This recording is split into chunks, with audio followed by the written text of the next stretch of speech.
কি মজা কি মজা, বাবা আজ বড় বড় মাছ ধরেছে, খুব মজা করে খাবো। আহা, আচ্ছা ঠিক আছে, খাবি বাবা। এবার চল আমরা ঘরে ফিরে যাই। আচ্ছা চলো বাবা, আমরা তাহলে এখন যাই।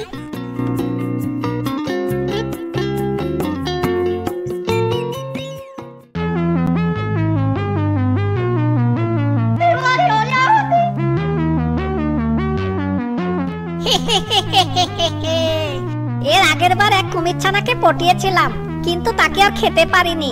ওই কুমির ছানার বাপ এসে আমাকে যে ধাবর দিল, তাতে আর পালানো ছাড়া উপায় ছিল না।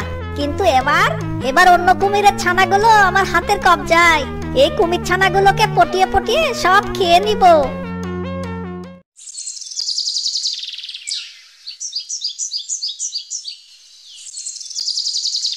কিরে কালাচাঁদ মিয়া, তুমি একা কেন?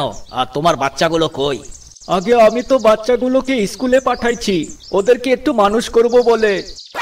কি কি কি কি আরেকবার বলো তো দেখি। আমি আমার বাচ্চাগুলোকে এক শিক্ষকের কাছে দিয়ে এসেছি, তারা সেখানে লেখাপড়া শিখছে।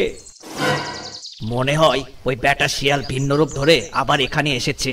কালাচাঁদকে সাথে নিয়ে একবার সেখানে যেতে হবে।